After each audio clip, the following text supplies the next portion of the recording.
Goals came in the first half. It was Wigan who struck first, Alex Gilbey with it, and it came after a decent spell for the home side, and you could see this coming. We weren't at our best, we didn't defend well enough.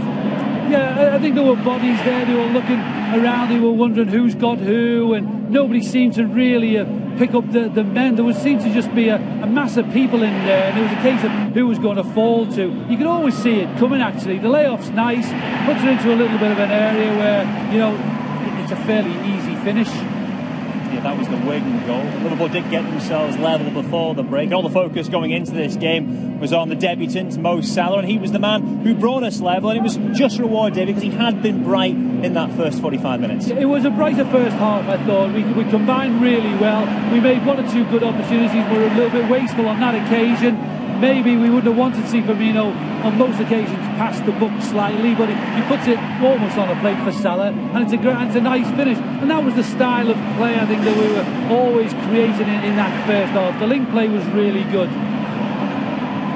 Yeah, that was in the first half, a bright finish to the first half, and those front three were impressive. Perhaps the highlight to take from today's game, the DW. Into the second half, it was all change, 11 new players on, all change up top, and there were some bright moments. One came early doors, but it was Divock Origi who couldn't quite put it away after decent build-up play, and this was kind of the theme of the second half performance.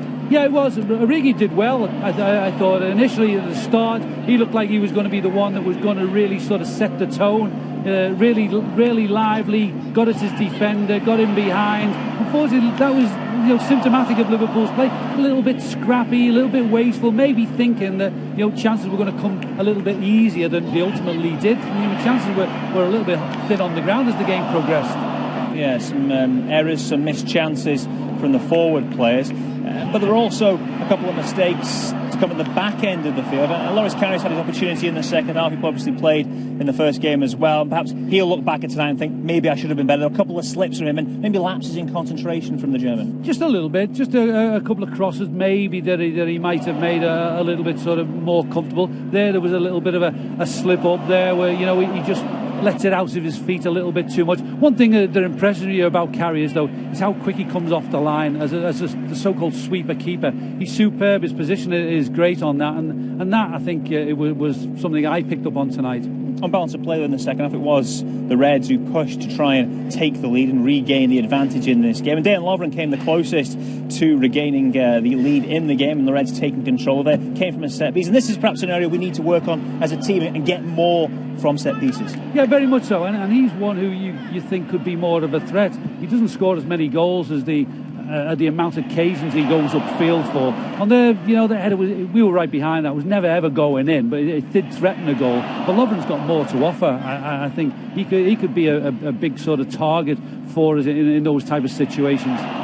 We were keen to see what Daniel Sturridge would do when he was on the field. He did have one or two opportunities. He had one late on which he perhaps would look back on and think he should have put it away. But what did you make of his contribution overall and his sharpness in front of goal? Well, he's got great feet, and when the ball's at his feet, you always think there's something's going to happen, and he's got good vision. One or two occasions maybe tried a couple of tight passes. On another occasion might have found the man. But all in all, I think there are things to enjoy about Sturridge's play. When he broke in near the end there, you'll be really disappointed, because I don't think that really threatens the goal at all, and you'd expect him to do better in that situation. The key thing is that we've seen him play 245s and there are no signs of injury. He looks like he's fit and ready, and these minutes under his belt will stand him in good stead for the season, and that is vital for us. Yeah, build confidence. Obviously, he's a player we expect a lot of, and he's got the ability. There's absolutely